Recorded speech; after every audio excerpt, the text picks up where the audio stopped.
Et donc depuis 3 ans, on a accompagné entre 300 et 400 personnes. Voilà, donc toutes les semaines, on accompagne des entreprises.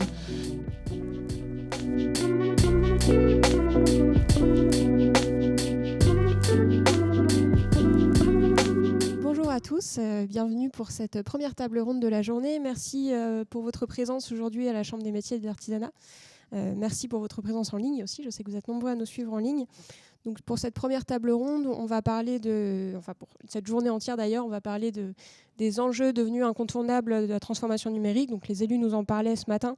Vous, en ligne, commerçants, artisans, TPE, PME, vous les connaissez très bien, ces enjeux qui sont incontournables.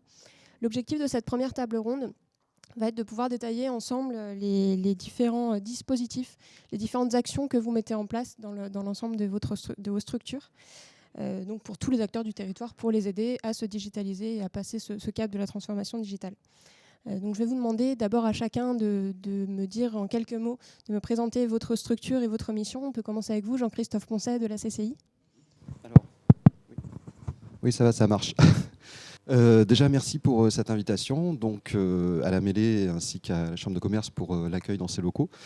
Je suis donc Jean-Christophe Poncet de la CCI de l'Hérault. Je suis au service aux entreprises et donc en tant que conseiller expert numérique et innovation. Nous avons plusieurs conseillers avec plusieurs casquettes différentes, l'environnement, l'industrie et donc le numérique en ce qui me concerne. Voilà. Antoine Lemarec de la région. Oui, bonjour. Donc moi je suis chargé de mission sur les thématiques numériques. Pour dire en 2 mots ce qu'on fait à la région, c'est que voilà, on va à la fois avoir une action au niveau de la sensibilisation et de l'accompagnement sur l'appropriation des outils numériques par les entreprises. Et surtout, on a un travail de coordination, de partenariat avec l'ensemble des acteurs du territoire. Mais ça, on le verra un petit peu plus en détail tout à l'heure. Merci. Sébastien Mathieu de la CMA. Bonjour à toutes et à tous, je suis Sébastien Mathieu, donc de la Chambre des métiers de l'Hérault. Mon bureau se trouve à 2 étages juste au-dessus. Au niveau de mes missions, donc je suis responsable d'unité pédagogique. Je gère l'offre de formation courte à la Chambre de métiers. Donc je ne sais pas si vous avez consulté notre guide des formations, mais nous avons une offre de 100 formations dans différents domaines, le numérique, le commercial, la gestion et les ressources humaines. Et mon autre casquette, c'est d'être conseiller numérique. Donc, j'accompagne également les entreprises dans leur transition numérique. Et le fait de proposer à la fois des formations et du conseil, ça permet d'avoir un accompagnement global pour les entreprises. Merci beaucoup. Et enfin, Élise Brunet de la Mêlée. Élise Brunet, je travaille à la Mêlée, je suis basée sur Toulouse. Je travaille au pôle transformation numérique et cybersécurité sur toutes les actions de transformation numérique à destination des TPE et des PME particulièrement, et sur un projet qui s'appelle Numérique pour elles, pour faire découvrir les métiers de la tech aux jeunes filles notamment. Voilà. Très bien, merci beaucoup à tous les 4. Alors on va commencer par une première partie pour cette table ronde sur toutes vos actions en termes de sensibilisation. Je m'adresse à vous, Sébastien, dans un premier temps. À la Chambre des métiers, donc vous mettez en place plusieurs actions, à commencer par cette semaine de la transformation numérique qui est co-organisée donc par la CMA et la Mêlée. Est-ce que vous pouvez nous dire un mot sur cette semaine et puis sur l'ensemble des actions que vous menez tout au long de l'année ? Au niveau des sons, c'est bon ? Oui. Alors voilà, donc depuis quelques années, on organise chaque année un événement qui peut durer soit une semaine, soit 2 semaines sur le numérique. Donc par exemple, l'année dernière, c'était entièrement en ligne, donc c'était une série de webinaires. Là, on a choisi, en partenariat avec vous, de faire un hybride entre distanciel et présentiel. Voilà, donc on organise régulièrement des événements. Là, au niveau du numérique, l'objectif, c'est de présenter aux entreprises les avantages de la transition numérique. Donc il faut savoir qu'on fait beaucoup d'accompagnement auprès des artisans, beaucoup de sensibilisation. Mais on trouve que le fait d'organiser un événement avec une date précise, voilà, vraiment très cadrée, ça permet vraiment de mieux sensibiliser. Et puis surtout, les gens peuvent consulter et piocher auprès de différents webinaires, différentes tours de table. Donc c'est vrai qu'ils ont une vision plus globale. Voilà, donc on organise ça chaque année. Et puis l'année prochaine, il y aura également une journée du numérique, peut-être sous une autre forme. Mais voilà, on essaiera de le mettre en place. Au niveau de la Chambre des métiers, donc là, vous êtes à la Chambre des métiers de l'Hérault, qui est une partie de la Chambre des métiers de l'Occitanie. Il faut savoir que les chambres des métiers départementales ont fusionné il y a à peu près 2 ans. Et donc au niveau des événements, de plus en plus, ces événements sont organisés au niveau de la Chambre des métiers régionale. Voilà, donc c'est pour ça qu'au niveau de la mêlée, c'était un partenariat Chambre des métiers régionale et Chambre des métiers de l'Hérault. Voilà. Outre cet événement, donc on organise régulièrement des événements un petit peu partout dans le département de l'Hérault. La Chambre des métiers est présente sur plusieurs villes, donc Montpellier, Béziers, Clermont et Lunel. Et dès qu'on peut, en partenariat avec des villes ou des communautés de communes, on organise des événements, donc soit le matin, soit le soir, sur différentes thématiques. Donc on a déjà fait des soirées ou des matinées sur les réseaux sociaux, le référencement, le e-commerce. Voilà, en fonction des périodes, par exemple pendant le Covid, très clairement pendant le Covid, la grande thématique c'était le click and collect et le e-commerce. Là, on est en ce moment plutôt sur des thématiques réseaux sociaux. Voilà, ça change un petit peu selon les années. Et on organise également des tournées du numérique. Donc on en a prochainement une de prévue sur différentes villes de métiers d'art. Voilà, donc on intervient, on met en place un stand, souvent dans des centres-villes, et on reçoit les gens sur rendez-vous ou le tout venant. Que dire de plus ? Nous avons 3 conseillers numériques donc, à la Chambre des métiers qui permettent de couvrir tout le territoire. Et on répond vraiment aux demandes des différents partenaires ou des différentes villes pour organiser des événements numériques. Voilà, c'est à peu près tout. Très bien, merci beaucoup. Je vais enchaîner avec vous, Élise, puisque cette semaine de la transformation numérique est co-organisée avec la mêlée. Vous avez aussi beaucoup d'actions en ce qui concerne la cybersécurité.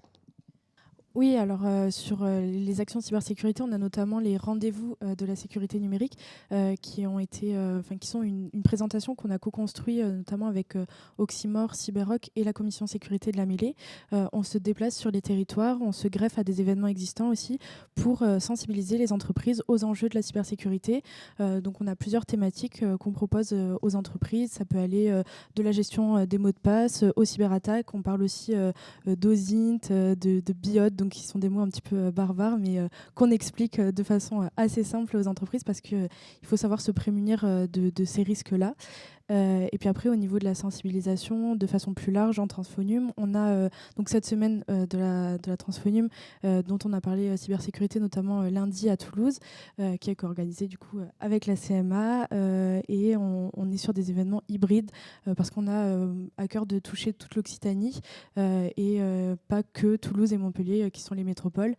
Et puis après, plus régulièrement sur l'année, on a les rencontres de la Transphonium qui sont une fois par mois. Et là, on va vraiment toucher à des problématiques concrètes auxquelles sont confrontées les entreprises et essayer de leur apporter des éléments de réponse et surtout leur permettre de rencontrer les experts qui font partie de notre catalogue. Et je reviendrai dessus un peu plus tard pour que ces entreprises-là puissent être accompagnées correctement et savoir aussi par où commencer parce que les besoins parfois ne sont pas forcément très faciles à cibler. Très bien, merci. Jean-Christophe, à la CCI, en ce qui concerne la sensibilisation, vous avez aussi de nombreuses actions récurrentes et mensuelles. Est-ce que vous pouvez nous en dire un petit peu plus ? Oui, tout à fait. Là, on est en train de développer le programme pour cette année et l'année prochaine. Nous déployons régulièrement des petits déjeuners numériques de 8h30 à 10h le matin pour le café. Alors, c'est vrai que le Covid étant passé par là, nous avions ralenti le rythme, mais nous reprenons en fait ces petits déjeuners autour de thématiques relativement pointues en termes de e-commerce beaucoup. Par exemple, le SEO en 2023, qu'est-ce que ça recouvre comme notion ? La cybersécurité, vous en avez parlé, hein, donc on avait fait intervenir un assureur pour avoir sa vision justement, comment on assure le risque en cybersécurité. Pour vous donner quelques exemples, le RGPD. Alors, de la même façon que Sébastien évoquait la régionalisation au niveau des chambres des métiers, nous avons donc une chambre régionale à Toulouse et Pérols, en fait, hein, la CCI Occitanie, qui centralise tous les webinaires que nous faisons en matière de sensibilisation sur sa chaîne YouTube. Vous pouvez les retrouver en allant sur sa chaîne YouTube. Et nous menons des actions de sensibilisation, et d'accompagnement, mais on en reparlera tout à l'heure, mais de sensibilisation pour les acteurs du tourisme au travers du dispositif France Numérique Tourisme. Voilà, parce que ce sont des acteurs qui ont subi de plein fouet le Covid. Donc là, il est urgent de s'en occuper, en fait. Voilà pour les actions collectives actuellement. Très bien. Et puis pour terminer sur ce tour d'horizon des actions en termes de sensibilisation, Antoine, est-ce que vous pouvez nous parler de vos actions à la région ? Oui, donc nous, c'est vrai qu'au niveau de la région, on aura plus un rôle de financeur et de coordinateur en tant que collectivité territoriale, chef du développement économique. Pour exemple, sur la période 2018-2021, avec en partenariat justement avec la Mêlée, avec la Chambre des métiers, avec la Chambre de commerce et d'industrie, il y a toute une grande opération de sensibilisation et d'accompagnement qui a été menée, qui a permis d'accompagner 1500 entreprises et de sensibiliser 10 500 entreprises. Aujourd'hui, on va se positionner essentiellement, comme je disais, comme coordinateur dans le cadre d'un contrat de filière numérique qu'on a signé avec les ensembles des acteurs, dont les acteurs ici présents, avec deux axes. Un axe sur l'accompagnement des entreprises du numérique et également un axe sur tout ce qui est transition numérique. Donc voilà, c'est par ce biais-là qu'on passera. Donc on n'a pas de calendrier d'événements. On a des acteurs qui le font très bien, qui sont implantés sur le territoire, qui sont plus proches des entreprises. Et donc on s'appuie sur ces acteurs pour faire passer au mieux ce sujet de la transition numérique en accord avec les objectifs de sécurité, de responsabilité environnementale et de souveraineté également. Passons maintenant aux actions un petit peu plus concrètes d'accompagnement. Sébastien, au sein de la CMA, vous proposez des diagnostics qui sont la première étape, et puis ensuite de l'accompagnement avec des offres de formation notamment. Tout à fait, bien, bon résumé. Donc au niveau des accompagnements, on en a de deux types. On a des accompagnements pour les porteurs de projets. Donc on a des dispositifs animés par des agents économiques sur comment mettre en place une stratégie de communication, pas forcément digitale, mais globale. Et on a surtout le diagnostic numérique. Donc le diagnostic numérique, c'est un dossier, un accompagnement qui a été mis en place par l'État, la Direction générale des entreprises, France Numérique, lors du Covid. Et donc depuis 3 ans, on a accompagné entre 300 et 400 personnes. Voilà, donc toutes les semaines, on accompagne des entreprises. Alors l'objectif du diagnostic numérique, c'est il est composé de 2 parties. La première partie, c'est un questionnaire pour faire un état des lieux un petit peu de votre présence et des outils numériques que vous avez mis en place. Et surtout, la partie plus intéressante, c'est un plan d'action. Donc l'idée, c'est en fonction de ce que vous avez déjà mis en place, de vos besoins, de votre budget, de tout ce que vous souhaitez faire, les conseillers numériques mettent en place un plan d'action réalisable en fonction de votre temps, de votre motivation et du budget. Voilà, l'objectif, ce n'est pas de vous dire de faire un site à 30 000 € si vous avez des soucis de trésorerie ou de faire des choses très techniques si vous n'avez pas le niveau en informatique. C'est vraiment de s'adapter à vos besoins pour pouvoir mettre en place un plan d'action. Et en parallèle à ce diagnostic numérique, on propose également une offre de formation d'environ 50 formations dans le numérique. Donc lors des diagnostics numériques, lorsqu'on n'a pas le temps d'aborder certains points ou que certains domaines dépassent notre niveau de compétence en interne, voilà, à ce moment-là, les formations prennent le relais.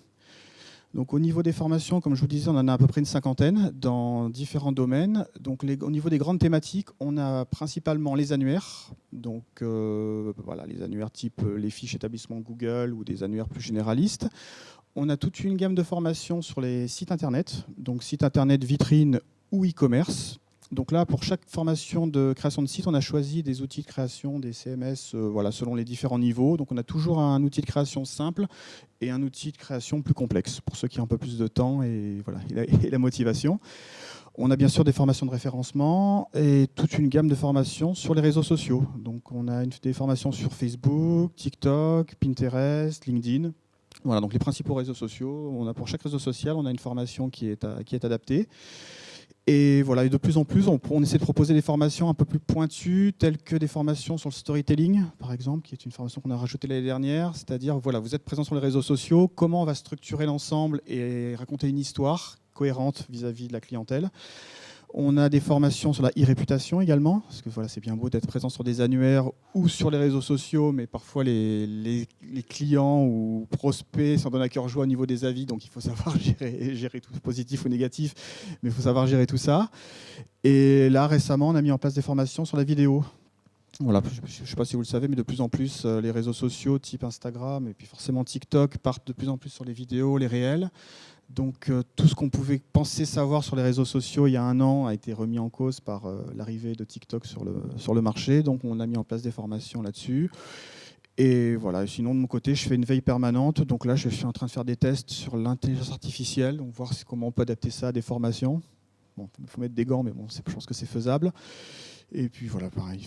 Donc, voilà, il y a des grandes thématiques. Je ne sais pas si c'est forcément adapté à l'artisanat ou aux petites entreprises, à voir. Mais voilà, on essaie toujours de se tenir au courant des dernières technologies pour proposer les formations les plus à jour. Voilà. Effectivement, parce que ce travail de veille permanent, il est essentiel, il est difficile à faire pour des artisans commerçants qui sont toujours dans le feu de l'action, qui ont d'autres priorités. Oui, voilà. Donc, c'est aussi votre rôle et notre rôle à nous de pouvoir accompagner les artisans, commerçants, entreprises et pouvoir les aider à se tenir à la page. À la CCI, Jean-Christophe, vous mettez aussi beaucoup d'accompagnement en place. Vous pouvez nous les détailler ? Alors oui, la CCI, en termes d'accompagnement, ce sont quelques 220 rendez-vous par an d'accompagnement. Ce sont des rendez-vous d'1h30 où l'entreprise vient nous voir avec une problématique souvent d'ordre général. Et au bout de l'heure et demie de rendez-vous, on arrive à mettre le doigt sur une vraie problématique, pointue, une problématique ciblée. Et du coup, on est là pour lui trouver des solutions, hein, ou pour la mettre en relation avec des gens qui peuvent répondre à ces solutions, ou des dispositifs type financement ou autres qui peuvent répondre à sa problématique. Je salue le catalogue de formation de la CMA qui est très complet sur le sujet. J'ai donc envoyé quelqu'un là récemment sur ce catalogue. Donc en termes d'accompagnement, ça tourne autour on va dire, les 3/4 des accompagnements qui nous sont demandés tournent autour du web. Concrètement, on fait beaucoup d'apports en culture sur le web et ses usages. Ça vibre un peu là, mais voilà. Sur le web et ses usages. Le quart restant tourne autour des outils métiers type ERP, CRM, cybersécurité. Également de développement d'outils métiers particuliers. Donc charge à nous en fait de pouvoir répondre aux demandes de l'entreprise. Nous mettons l'accent cette année sur l'accompagnement des professionnels du tourisme. Donc j'en profite, si des professionnels du tourisme souhaitent avoir un accompagnement, bénéficier d'un accompagnement dans le cadre du programme France Numérique Tourisme, qu'elle n'hésite pas à se tourner vers la Chambre de commerce. On a un dispositif d'analyse 360 du numérique dans l'entreprise et derrière, de manière stratégique, pouvoir proposer un plan d'action sur plusieurs mois et se fixer en fonction des priorités de l'entreprise, parce qu'on ne peut pas tout mener de front, mais se fixer au moins 2-3 priorités et vérifier quelques mois après si ces priorités, ces objectifs ont été atteints. Voilà.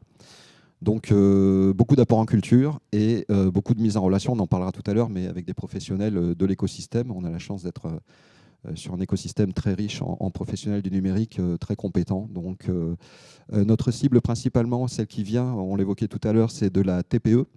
65 000 ressortissants au niveau de la CCI Hérault et 95-98% de TPE. Donc le point spécifique de la TPE, c'est qu'elle a la tête dans le guidon. Et nous, on va plutôt avoir tendance à faire en sorte qu'elle se tourne vers un professionnel dont c'est le cœur de métier pour développer son site et ses actions de visibilité et de suivi. Et puis qu'elle se consacre à son cœur de métier. Et puis un petit programme d'action aussi dans le cadre de l'industrie du futur, concernant toutes les technologies en fait, liées au numérique. Voilà. À la mêlée, je sais, Élise, que vous mettez en place un dispositif qui s'appelle Tous en ligne maintenant, qui est un dispositif assez important pour accompagner les TPE, PME, artisans, commerçants. Alors oui, c'est aussi un projet qu'on mène avec France Num et BPI France. Il s'agit de coaching collectif à destination des entreprises qui ont plus de 2 ans et plus de 15 000 € de chiffre d'affaires. C'est 100% gratuit pour ces entreprises-là. Et, le rôle de la mêlée est d'organiser ces coachings, d'accompagner les entreprises aussi dans ces coachings et notamment de trouver les coachs qui vont animer ces sessions-là. Il y a 8 thématiques qui permettent de couvrir différents sujets, de la cybersécurité, entre autres, de la communication digitale, un peu de e-commerce aussi. Et ça leur permet d'être opérationnels sur des sujets assez spécifiques. Et puis après, pour les entreprises qui sont malheureusement pas éligibles à ce dispositif-là, on a aussi une possibilité de mise en relation avec nos experts. Et donc, on aide les entreprises à travers un diagnostic, un pré-diag qu'on appelle, qui est 100% gratuit et qui est faisable en ligne. On définit les besoins des entreprises et ensuite, on va les mettre en relation avec nos experts selon les besoins qui ont été identifiés au préalable. Pour terminer sur ces actions d'accompagnement, Antoine, est-ce que vous pourriez nous parler du hub entreprendre que la région a mis en place ? Oui, donc C'est bon. Ouais. Donc au niveau de la région, on a plusieurs dispositifs d'accompagnement et la région a eu à cœur de faire en sorte de pouvoir à la fois accompagner les entreprises, mais aussi qu'elles aient un référent pour chacune des aides qu'elles pourraient solliciter. Donc le hub Entreprendre va permettre à la fois de faire un référencement de l'ensemble des aides disponibles pour les entreprises, mais également de mettre en lien les personnes avec un référent pour monter au mieux leur dossier de demande, pour être au plus proche des critères et de ne pas perdre de temps dans des démarches qui souvent peuvent apparaître rebutantes et chronophages. Voilà. Donc, par rapport à l'ensemble de ces dispositifs d'aide, on est dans un moment un petit peu particulier parce qu'ils sont en cours de vote. Donc, ils vont être votés progressivement jusqu'à juin 2023. À ce jour et à ce stade, on a un pass transformation écologique, mais qui devrait s'appeler plutôt pass transformation écologique et numérique, qui va permettre d'accompagner ponctuellement des entreprises de moins de 20 salariés sur des acquisitions de logiciels, notamment ERP, sur des problématiques de cybersécurité, de souveraineté également, dans les domaines principalement de l'artisanat, du tourisme, de l'industrie.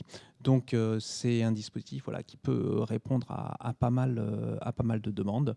Donc ce serait une bonne occasion d'aller voir ce hub Entreprendre pour découvrir un petit peu les détails de ce dispositif. Voilà. Sinon, au niveau des accompagnements, on a des accompagnements un petit peu plus poussés, comme disait mon collègue, au niveau de la transformation des entreprises industrielles. On a aussi la chance, via notre agence ADOC, d'avoir été lauréat du European Digital Innovation Hub, donc hub de digital européen, donc qui va permettre un petit peu de rassembler l'ensemble des forces du territoire en termes d'innovation, principalement sur des sujets pointus de type intelligence artificielle, mais également économie de la donnée, sur des secteurs qui vont pouvoir être les secteurs de l'agriculture, du spatial, etc. Donc tout ça, c'est des réflexions un petit peu qui sont des réflexions en amont, bien sûr, pour les entreprises de l'artisanat, mais c'est toutes des réflexions qui plus tard infuseront justement les réflexions des plus petites entreprises. Et c'est aussi un peu là le rôle de la région, d'être sur des sujets parfois un petit peu plus pointus pour pouvoir après les diffuser à l'ensemble des entreprises qui, comme vous le disiez, sont le nez dans le guidon et ne sont pas capables d'avoir le temps pour gérer ces problématiques-là. Alors après avoir été sensibilisés, accompagnés dans les premières étapes, les petites entreprises, les artisans, commerçants ont besoin aussi de s'appuyer sur des experts. Donc vous avez tous et toutes des actions pour référencer des experts qui sont des ressources clés. Est-ce que vous pouvez nous en dire un petit peu plus, Sébastien, à la CMA ? Alors, je vais donc au niveau expert, je vais les catégoriser en deux parties. Donc, nous, ce qu'on fait à la Chambre des métiers, c'est qu'on a finalement un annuaire des solutions en ligne ou des logiciels. Première chose, c'est-à-dire que quand quelqu'un me demande est-ce que je connais un logiciel de devis facture, un outil de création de site ou peu importe le sujet, j'ai déjà analysé, référencé, je connais les principaux outils du marché. Après, parfois des entreprises qui me contactent en me disant on a des solutions. Voilà, à ce moment-là, je récupère la documentation et ça fait partie de l'ensemble de logiciels ou d'outils que je peux éventuellement proposer. Après, sachant qu'on est un établissement public, j'essaie de rester le plus neutre possible. Donc en général, quand je me permets de citer un logiciel, j'en cite 3, 4, 5, 6 en même temps. Voilà, une liste complète pour pas forcément privilégier un seul. En ce qui concerne les prestataires locaux ou des personnes qui pourraient par exemple être amenées à faire un site internet, là j'essaie d'être encore le plus neutre possible, c'est-à-dire que contrairement à la CCI par exemple, au niveau de la Chambre des métiers, on n'a pas vraiment un annuaire, on n'a pas vraiment référencé des entreprises qu'on pourrait conseiller. Donc lorsque quelqu'un me demande si je ne connais pas quelqu'un qui pourrait, un freelance par exemple, qui pourrait aider à faire un site internet, à ce moment-là, je conseille des annuaires en ligne, tels que coder.com ou malt.fr, tout simplement. Voilà, il y a des gens qui proposent leurs services, essayez de voir lequel pourrait être le plus intéressant pour vous. Mais après, concernant des entreprises locales qui pourraient être amenées à faire un site internet, par exemple, j'en cite quelques-uns, le maximum possible, mais j'essaie de rester le plus neutre possible. Voilà, donc contrairement à la CCI, on n'a pas vraiment d'annuaire où chaque professionnel... Voilà, je sais que vous restez neutre, mais on n'a pas vraiment d'entreprise bien repérée, bien définie à l'avance. Voilà. Effectivement, il y a un tas d'experts qui agissent sur ces sujets-là, mais c'est important que les acteurs du territoire, les TPE, PME, puissent s'appuyer sur vous, sur nous, pour être conseillés sur les bonnes personnes sur qui s'appuyer. Donc vous, justement, à la CCI, vous mettez en place un annuaire qui fonctionne un petit peu différemment ? Alors, c'est un peu notre raison d'être. Et puis, je rebondis sur ce que disait Sébastien. La neutralité, c'est notre ADN, en fait. Neutralité et déontologie. Le but pour nous, en fait, dans notre essence, c'est que le B2B local se fasse, en fait. Sur Internet, en fait, on a tout à gagner à rencontrer l'expert. Il faut échanger, il faut se voir, on se choisit. C'est un peu comme une relation. On se choisit, en fait. Et il y a des mariages qui se font, il y a des mariages qui se défont, mais il faut pouvoir se rencontrer, être réactif, parce qu'on a besoin de réactivité sur Internet, et fonctionner dans la confiance. Donc on a la chance sur l'Hérault d'avoir un tissu d'experts assez développé, au niveau du web notamment. Et nous, de manière très pragmatique, en fait, on a choisi au niveau de la CCI de créer un outil. En fait. Je vous explique juste la genèse par les rendez-vous que nous faisons. Lorsqu'on reçoit une entreprise, je vais vous le signaler tout à l'heure, elle part d'une problématique générale, donc j'ai un problème web, et au bout d'1h30, une fois qu'on lui a fait un apport en culture et une fois qu'on a échangé avec elle, elle est capable d'avoir un périmètre de réflexion en tête et de mettre le doigt sur sa vraie problématique. Je n'ai pas un problème web, j'ai un problème du X, du Y, User Experiment to User Interface, j'ai un problème de refonte de site, j'ai un problème de visibilité, j'ai un problème de graphisme. C'est tout un tas d'expertises en fait liées au web. Donc on a identifié 18 expertises différentes, et ce n'est pas figé, ça évolue au gré des usages du web. 18 expertises différentes, on part du principe qu'on ne peut pas être bon partout, même en tant qu'expert, et qu'à partir de là, nous on a décidé en tant que chambre, de manière pragmatique, donc d'identifier, de rencontrer les experts locaux, et de les identifier et de les positionner, enfin c'est eux qui se positionnent sur des expertises bien précises. Donc parmi les 18 expertises, ils vont se positionner sur 4 d'entre elles, ce qui nous permettra, une fois qu'on aura identifié la problématique de l'entreprise qui vient nous voir, ça nous permettra de l'envoyer vers une catégorie d'expertise locale. Et parmi dans cette catégorie d'expertise locale, l'entreprise choisira les experts qui se présentent sur des fiches qui sont localisées sur une carte, qui montrent leur portfolio, leur savoir-faire, qui ont leurs coordonnées. Et ces entreprises pourront les appeler de notre part, en fait, parce que nous, la seule chose qu'on ait à vendre en tant que chambre, c'est notre neutralité, c'est notre valeur ajoutée, en fait. Donc, les gens pourront appeler ces experts de notre part et ils seront reçus avec bienveillance et efficacité. Juste un mot sur les experts du web que l'on rencontre sur l'Hérault. Les 3/4 de ces entreprises sont des TPE, mais avec un très haut niveau d'expertise dans leur domaine. À côté, bien sûr, on a des agences très structurées avec des chefs de projet, des graphistes, des développeurs, etc. Mais on fait bien la dichotomie entre développer un site en le codant, par exemple, et utiliser une technologie type CMS, Content Management System type WordPress ou PrestaShop pour fabriquer le site. Bon, là, c'est 2 niveaux d'expertise différents, en fait. Il y en a un qui développe et l'autre qui assemble, on va dire. Voilà. Donc, on a rencontré ces experts, on les connaît, et du coup on a un annuaire en ligne qui s'appelle Presta Numérique, qui s'est régionalisé, parce que ça fait quand même depuis 2012 qu'on travaille sur cet outil. Cet outil donc s'est régionalisé, et du coup on le retrouve dans les 13 CCI de la région Occitanie, la CCIO, la CCI Occitanie. Et c'est utile aussi pour des régions qui ont peu d'experts. Je prends au hasard l'Ariège, par exemple. Il y a peut-être peu d'experts concentrés sur le territoire. C'est utile de pouvoir trouver un expert dans le département voisin. Voilà, donc ça peut être assez efficace. Au niveau de l'accompagnement, grâce à ce type d'outils, ça nous permet d'émettre des cahiers d'expression du besoin avec l'entreprise qui demanderait à faire un site internet. Je pourrais appeler ça un cahier des charges, mais on va appeler ça de manière un peu plus humble un cahier d'expression du besoin. Et ce cahier d'expression du besoin, on peut l'envoyer à plusieurs prestataires que l'entreprise aurait choisi sur cet annuaire, dans sa thématique, par exemple le développement de site web. Et à l'issue de cet envoi d'enveloppe projet, l'entreprise va recevoir des devis de la part de ses experts. Alors j'insiste bien, c'est l'entreprise qui choisit les experts, hein, c'est pas nous. Hein. Nous on dit juste votre thématique c'est celle-là, mais c'est elle qui choisit les experts à qui il faut envoyer les devis, à qui il faut envoyer l'enveloppe projet. Et du coup, une fois qu'elle a récolté des devis, nous on peut l'accompagner pour la compréhension du devis. Donc on va interpréter tous les termes dans le devis pour que ce soit bien clair pour elle. Donc on va sécuriser en cela son parcours en termes de développement de site par exemple.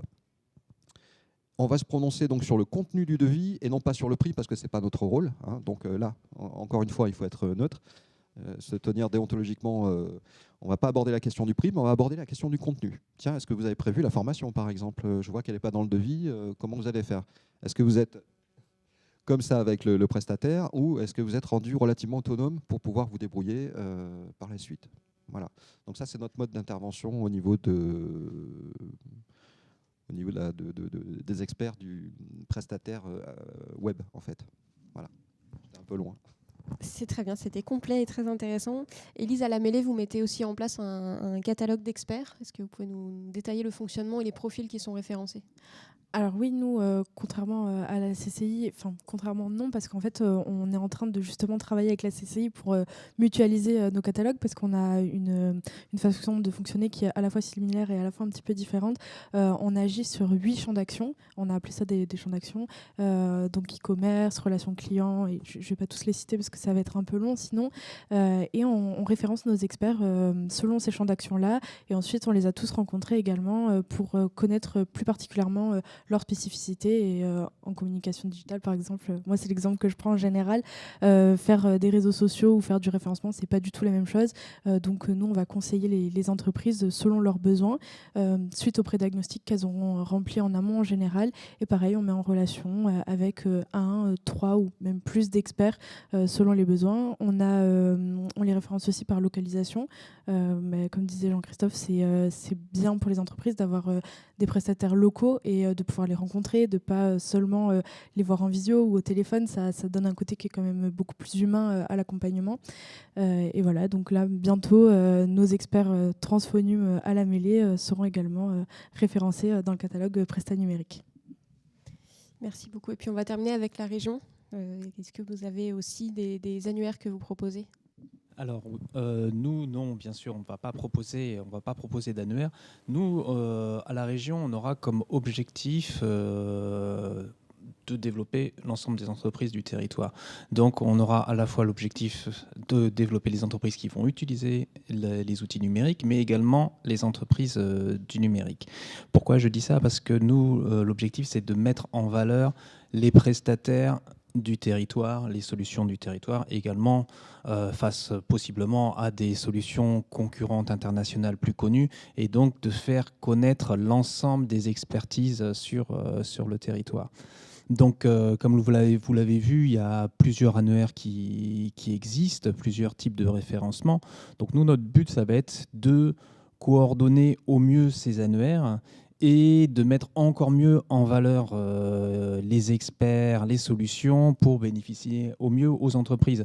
Donc, comme vous le disiez tout à l'heure, voilà, il y a un travail commun qui est en train d'être mis en place avec la mêlée, avec Digital 113, avec la CRMA, avec la Chambre de commerce et d'industrie, donc avec l'ensemble des acteurs, donc aussi Equitia, Cyberrock, Ad-Hoc, avec un objectif assez ambitieux, mais qui semble bien avancé, de créer une forme de méta-annuaire pour que les entreprises, quand elles ont besoin d'une prestation identifiée sur le numérique, puissent avoir une seule porte d'entrée et surtout bénéficier de l'ensemble des référencements des acteurs sur le territoire.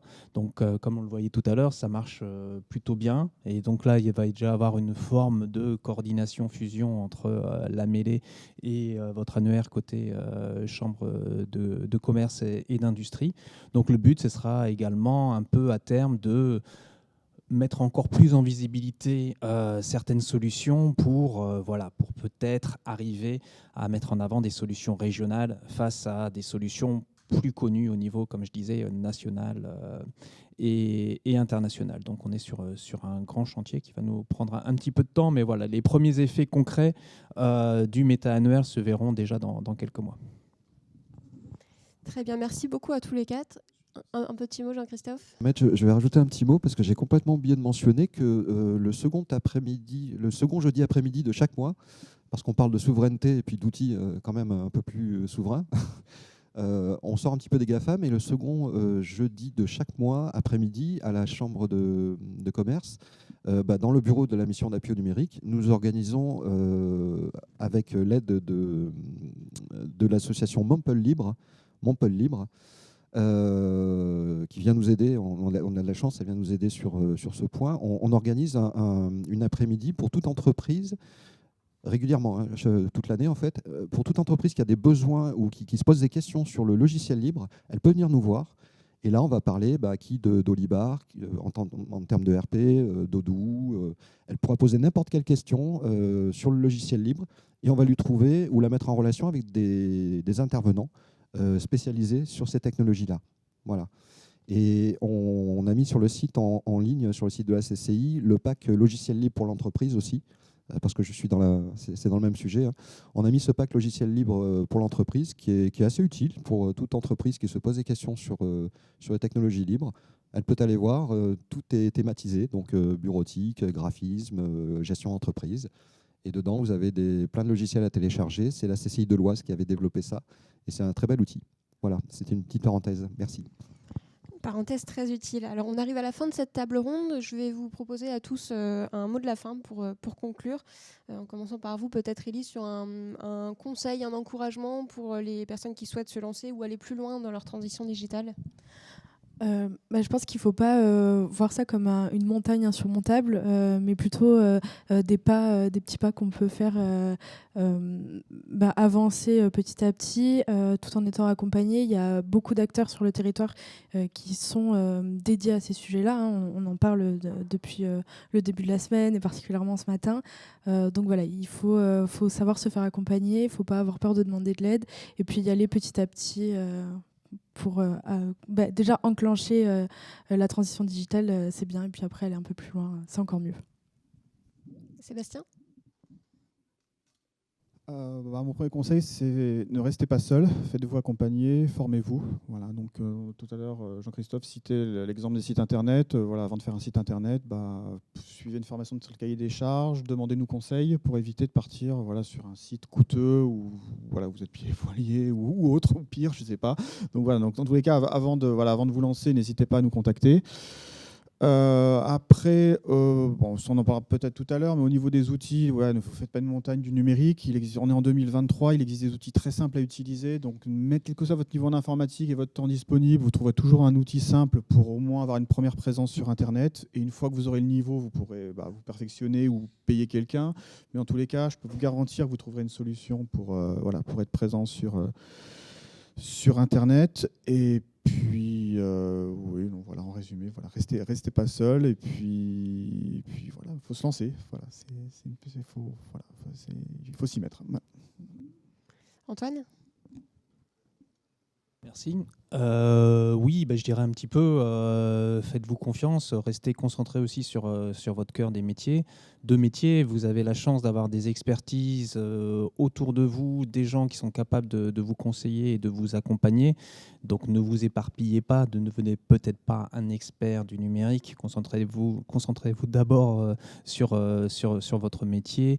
Et voilà, faites-vous appuyer sur le reste. Peut-être dire également que on est sur un sujet qui bouge et qui change très vite, avec aussi des forts besoins en compétences. Donc c'est pas toujours facile pour une entreprise d'aller trouver les ressources nécessaires quand elles en ont besoin, quand elles sont à une étape pour se structurer un petit peu plus du fait du manque de compétences dans le numérique. Donc la région y travaille également avec ses écoles régionales du numérique. Mais voilà, pour le reste, je pense que vous êtes bien accompagnés aujourd'hui, et donc n'hésitez pas. Oui, en mot de la fin, le numérique, c'est pas un objectif en soi, c'est un moyen en fait qui permet de réaliser des objectifs entrepreneuriaux. Si vous mettez en place de la visibilité avec un prestataire ou autre, assurez-vous de bien en calculer le ROI, le retour sur investissement. Malheureusement, je vois beaucoup d'entreprises qui investissent dans du ads et voilà, on met de l'argent, mais si je mets 100 sur la table, que j'obtienne bien 250, que j'ai un coef de 2,5, c'est pas mal déjà comme première approche. Donc là, il y a beaucoup à faire pour transmettre aux entreprises sur ces façons, cette méthodologie d'approche sur le calcul du ROI. Il ne faut pas subir le numérique, en fait. Il faut l'utiliser à bon escient, simplement.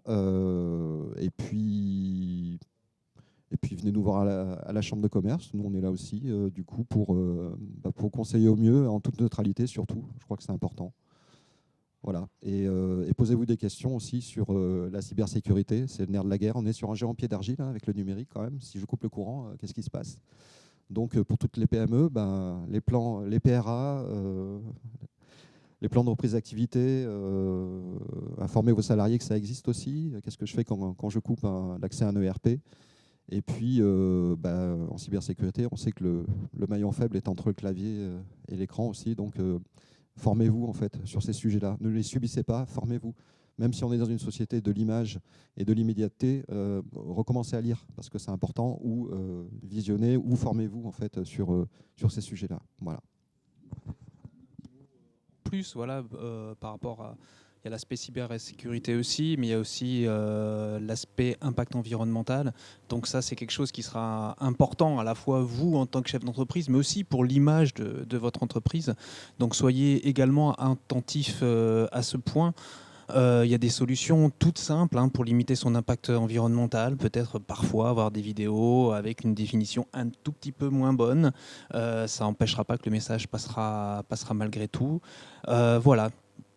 Là encore, il y a des gens qui peuvent vous accompagner là-dessus, mais c'est vrai que nous pensons qu'en termes d'image sur le long terme pour l'entreprise, c'est quelque chose à prendre en compte dès le début. Et peut-être un petit clin d'œil aussi, vous n'avez pas non plus l'obligation de devenir bilingue pour faire du numérique.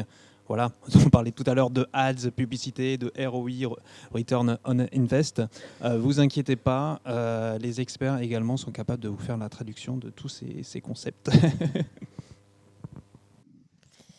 Le timing est parfaitement respecté. Il nous reste quelques minutes pour répondre à des questions de la salle ou de personnes en ligne. J'ai une première question en ligne d'une ou d'un entrepreneur que vous avez visiblement convaincu, puisqu'il va ouvrir un restaurant à Toulouse. Plusieurs projets en cours même, et il se demande vers quel acteur se tourner, puisque vous proposez des actions qui sont similaires, des accompagnements qui sont similaires et complémentaires, vous travaillez régulièrement ensemble. Alors la question est vers quel acteur se tourner, peut-être dans un premier temps.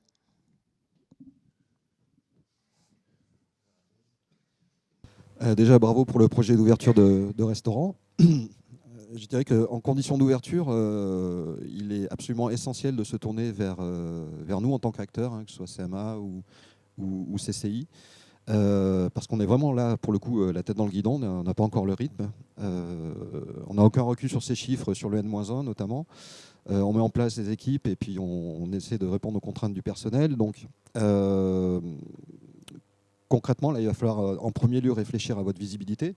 Comment je vais rendre visible mon établissement. Pour ça, vous allez peut-être venir nous voir quand on vous explique en fait les principes de visibilité sur Internet. Alors SEO, SEA, réseaux sociaux, alors Search Engine Optimization, Search Engine Advertising, stratégie réseaux sociaux. Et le mot stratégie n'est pas anodin. Les réseaux sociaux doivent toujours s'aborder de manière stratégique, avec un plan d'action sur plusieurs mois. Où est votre clientèle qui va venir dans le restaurant, comment vous allez la toucher, et puis bien sûr l'incontournable fiche Google My Business qu'il va falloir mettre en place très très rapidement en fait, afin de vous localiser sur la carte qui va bien et suivre les avis derrière. Mais voilà, donc en termes d'accompagnement, on va pouvoir vous donner ces conseils-là et ensuite, notamment pour la CCI, vous rerouter vers une liste d'experts pouvant vous accompagner sur chacune des thématiques. Comment je mets en place une stratégie réseaux sociaux? On a des community managers, des listes de community managers locaux. À Toulouse, pareil. Hein. Je vous rappelle que l'annuaire PrestaWeb, c'est 650 prestataires en région Occitanie qui ont été identifiés avec lequel nous avons échangé. Donc du coup, vous avez matière à trouver un professionnel pour vous accompagner, notamment dans cette période où vous serez la tête dans le guidon. Et ensuite, dans un second temps, vous reviendrez peut-être nous voir pour peaufiner le tir et puis améliorer votre ROI. Voilà. Moi, j'ajouterais aussi que pour ce genre de cas, justement, si vous ne savez pas vers qui vous orienter, vous pouvez tout à fait vous tourner vers la mêlée, qui est un peu une porte d'entrée, qui vous réorientera vers les acteurs qui ciblent vraiment le secteur, la filière. Voilà. S'il y a une question en salle, il nous reste une petite minute pour en prendre une. Si tout a été très clair, c'est parfait. Les différents acteurs que vous avez pu voir ce matin sont à votre disposition de toute manière tout au long de l'année. Je vous remercie beaucoup tous les quatre pour ces informations très intéressantes et tous ces détails. Merci à